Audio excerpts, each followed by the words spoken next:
Cordele, Georgia. You know what? It's a beautiful place for families because otherwise families would not have situated themselves there. But let me tell you what's happening in Cordele. It's a declining population. And what we find out today is there are more black men being prosecuted, and you wonder why. Cordele is 71% African American, and more importantly, what other industry do they have?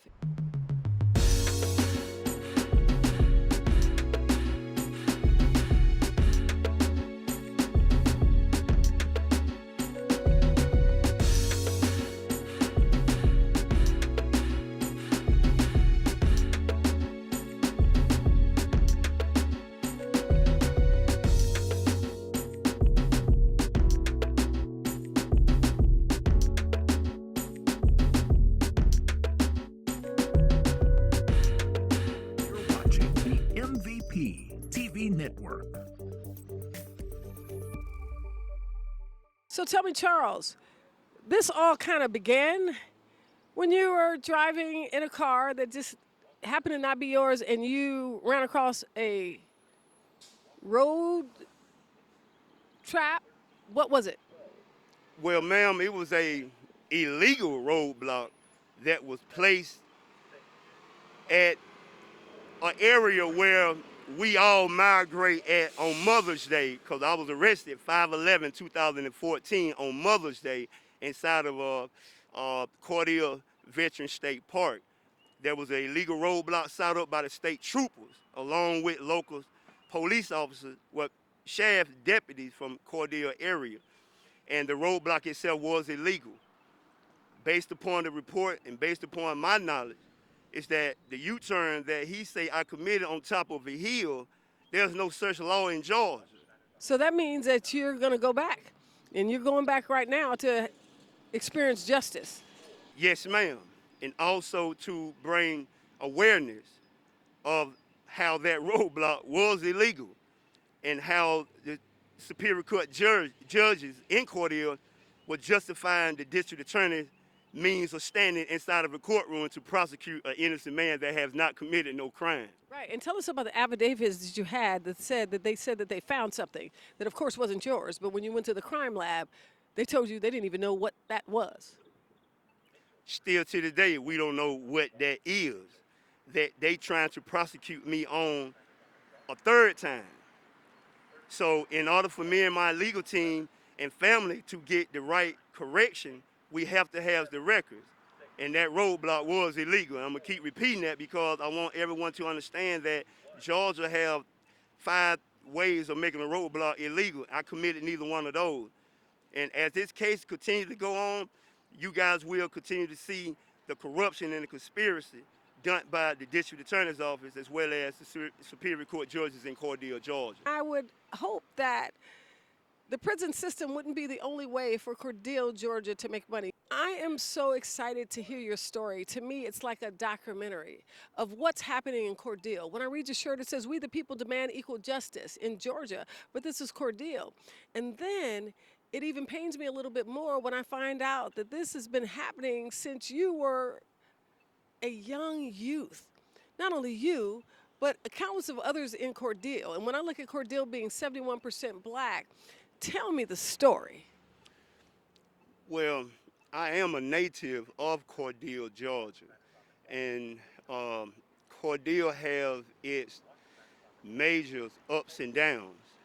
But the main one that my family and I is speaking of is how they are processing us into the legal system without no justified means of their action, within having intent of doing it with malice intent. And when you say they, who is they?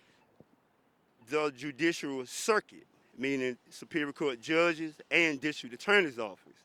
And most of the people that down in Cordele, they refuse to say anything about what they seeing and how we as black men are being processed through that legal system from a young age. Let's talk about your youth, boot camps. When I heard that, my heart just went out. Well, 1997 and 1998, I can speak of for myself how they placed us up under the First Offender Act into the boot camp process.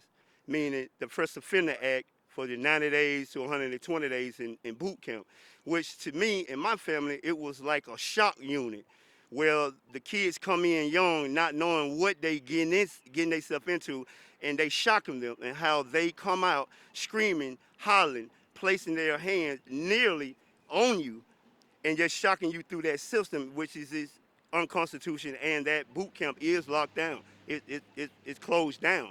So, what you're saying that it was such a traumatic experience that you're living it to this day? Yes, ma'am. I can say that that process did mentally cause a issue with me, and as well as other individuals that's in Cordele, Georgia. They're going through the same thing that I'm going through as of right now. And this came down from the lawsuit that was filed by Southern Center for Human Rights in 2014 against the Superior Court judges and the District Attorney's Office and that whole circuit. And this is what we're speaking of now. Their main reason was coming to Cordele after the lawsuit was being settled. Within that consent decree, it was enforced that you guys have to run that circuit somewhat as like a metropolitan area. And we are enforcing that. But in the process of that, the main goal with Southern Center for Human Rights was the Public Defender's Office to make sure that we get the proper representation without conflict. That didn't happen. They only gave them 3 years. That 3-year mark was up in 2018. So would you say that they violated that consent agreement? Yes, ma'am. And they're in violation as we speak. You cannot have a clear and a full, complete constitutional hearing without the full records. So were you saying that you were being forced into guilty pleas? There is a calculated method step that they are using for centuries in Cordele, Georgia. And I take the word century back. I put it at decades. I am 43 years old. Most of the individuals that's in officials' office, they've been there ever since I've been 43 years old. And the nepotism process that they are using make sure that they remain in that office. Being indicted 2 times, not once, 2 times, for a substance that nobody know what it is. I have with me now the GBI crime lab report where it indicates what they think it is. So that means you were unlawfully prosecuted? Not only unlawfully prosecuted, but unlawfully arrested.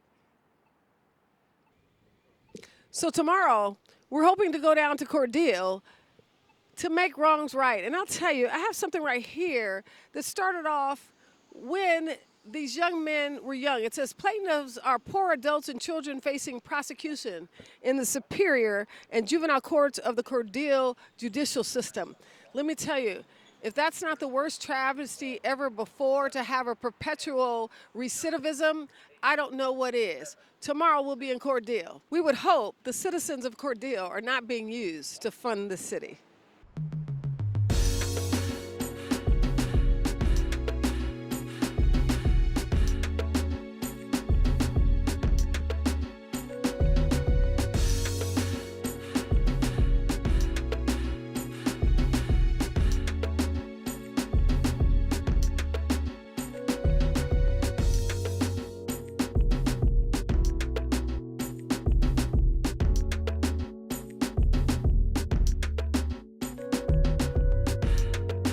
You're watching the MVP TV network.